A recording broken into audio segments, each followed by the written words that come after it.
senior most likely to cry on Saturday is? Oh man, that's tough. That's really hard. It's such a great, opportunity for everyone just to kind of reflect on their years here.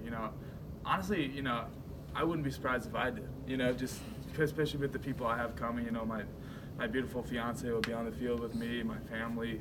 It's just going to be a moment where I just kind of look back and really just, think about all the things that this place has given me. I'm so thankful for the opportunities, what my life has become because of this university. And, there's just so many memories to look back on and be emotional about. So, I don't know, maybe me, I could see someone like Josh Casher doing it, but he's just a really emotional guy, and we all feed off that emotion and energy, so we love him for it. So I would see either me or him. So there's going to be a lot of tears shed then, is that what you're saying? I don't think a lot, but, I'd be, remiss if I didn't, say that I'll definitely be emotional just because of how, what this place means to me. Has it hit you that this is your last home game? Not quite yet, but I'm sure it will, whenever I think about, the last night you stay in Hotel Capstone or the last Walk of Champions, each successive thing that I do along our normal, pre-game ritual it will definitely hit home for me. And I think as that starts to unfold, it'll really start to sink in. Obviously, not getting into the finalists among just thoughts on that. Yeah, man. There's some really phenomenal tight ends they put on that list. I obviously had one horse in the race who I wanted to win more than everything else, but Irv has done such a phenomenal job for us this year, and what he's done, obviously doesn't need to be summed up in trophies or whatever, because the impact he's made on this team, especially in the tight end room, is something that you can't put into words, and he's just done a phenomenal job for us. Whether that's making big plays in the passing game, making people fall over when he jukes them, or, just dumping people off in the run game with his physicality. So, that, sucks that he wasn't able to get on that list, but, in my heart, he is, the best tight end in the country. I know he's not in the tight end room anymore, but just what kind of teammate is Ronnie Clark? Oh, amazing guy. He's a guy who, just comes to work every single day. Ronnie, has always done everything that this university has asked of him. And, someone like him is someone that you want in your room or on your team, just because he provides a great example of what you should do and how, you're supposed to be playing a game of football or just living life. Ronnie's extremely unselfish. And, if everyone on our team was more like Ronnie, we'd have a really amazing team. This rivalry seen its fair share of trick plays. Is that something we should be looking for this week? Or probably.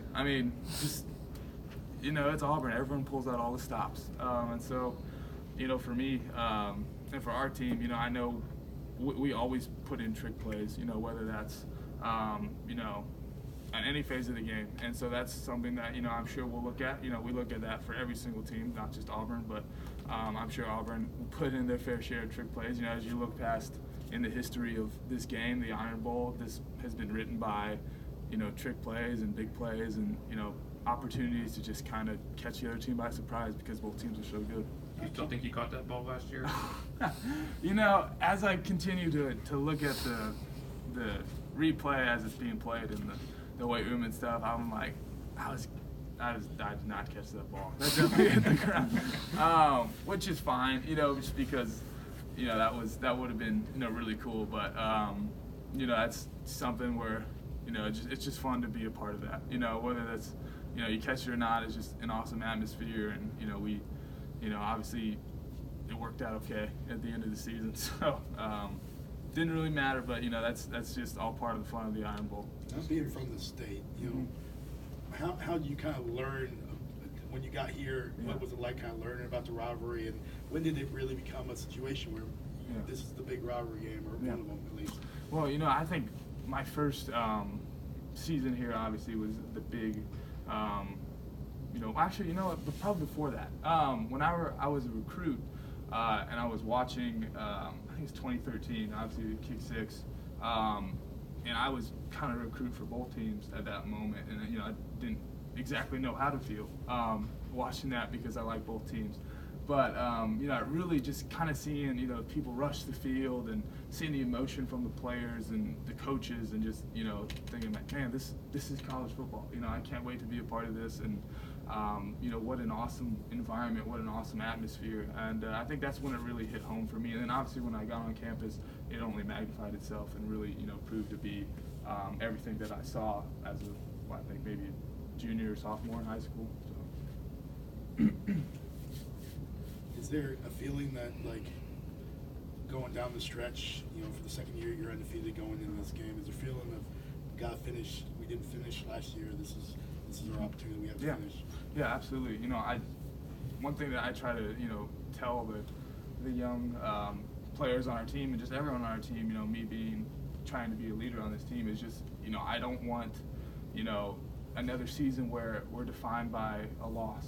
I want that perfect season. I want to be 15-0, and I think everyone on our team wants that as well. I don't think we have to go through a season slipping up for us to fix things. That's kind of been how we've lived these past 3 years since I've been here. It's 14-1, 14-1, 13-1. I don't want to see that one in the loss column anymore. And I think this is a perfect example, perfect opportunity to be able to have a perfect season. And obviously we have a long way to do that, but this is the first step. There's really, God willing, there's only 4 games left, right, including this one. So this is the first step in doing that, and my ultimate goal is to be 15-0, and I think everyone else's is on this team. Obviously, Nick's only had the one, 9, the one undefeated year.